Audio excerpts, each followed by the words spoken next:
Right, it's been a while since we've been talking about Battlefield Mobile, so let's get straight into the overview of what Battlefield Mobile is. It is being developed by Industrial Toys. Those are the main ones making it. It's being used by Unreal Engine 4, first-person shooter, and it's just for mobile, so it's not coming to anything else. Let's look at the overview though. So, Battlefield Mobile more faithfully replicates Battlefield gameplay on mobile devices compared to the deathmatch-like multiplayer seen in Battlefield 3 Aftershock. So it's going to be more like a traditional Battlefield game, which is funny because it's more like Battlefield than Battlefield 2042, their main release, because it has the full kit system seen in Battlefield 5.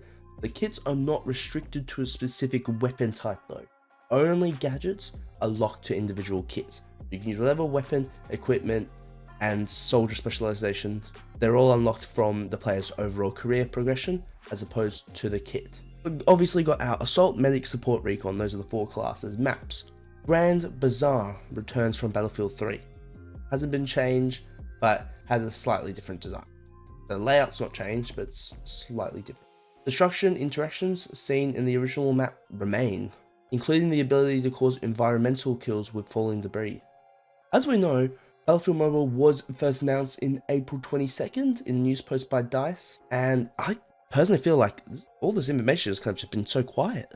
Like, I had to do some digging to find out some stuff because I don't really feel like they've advertised much. And that is probably because they're starting their early access testing in like smaller markets or markets that most of us probably are not around. But early playtests in Indonesia and the Philippines were announced in autumn 2021. Battlefield Mobile right now is only Conquest, which is actually kind of interesting to see because a lot of the times you feel like the games kind of specifically make it more like Call of Duty like for mobile.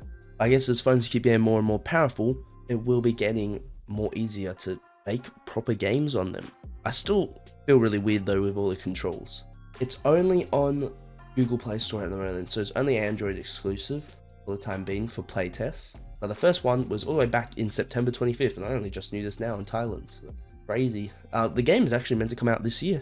That's what they were talking about, 2022. Now, if I'm going up to more leaks of the game, so we know that it's going to be kind of like Battlefield, class system, Grand Bazaar is the first map. Let's talk about some of the leaks. So the weapons, the gadgets, and maps.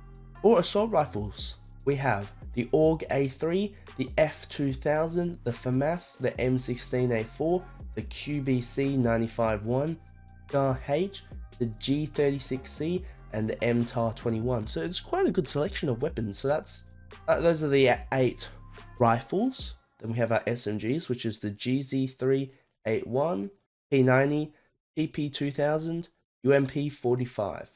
That's the SMG. So 4 selections. You get 5 snipers: 338 Recon, Scout Elite, SR338, CSLR4, and SKS. Feels like there's more weapons than in Battlefield 2042.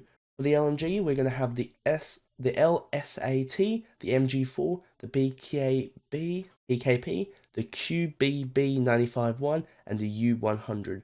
There's only one shotgun right now, so there's probably going to be a few more, which is the SPAS 12.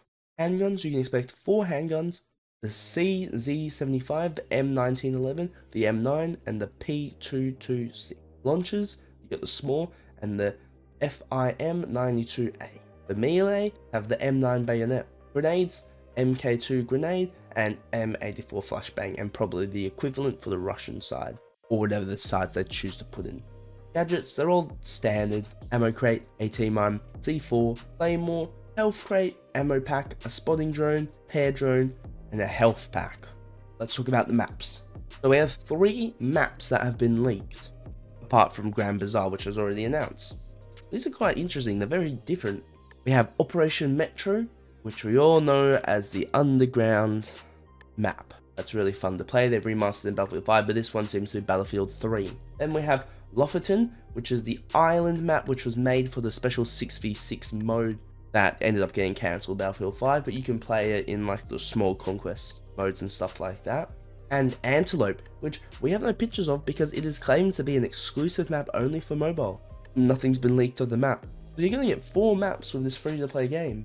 I didn't have too much hope, but now reading into it, if they monetize it not scummily, then I think I might just give it a go and have a look. It will only be on phones, so it is kind of already setting me off. I'm not really much of a big like FPS gamer on phones. I know some of you are, so that's good for you, but I really feel like this game is probably targeted to the markets like China and India that have a lot of mobile users. That's where they're going to make lots of money. Let me know what you guys think about Battlefield Mobile. Are you excited for it? There's a lot of content here. It sounds a bit more promising than Battlefield 2042 at the moment. I'll leave that for you guys to decide. Will you try out Battlefield Mobile when it comes out? Will you try out the beta? Let me know what you guys think. Thank you so much for watching. I'll see you guys next time.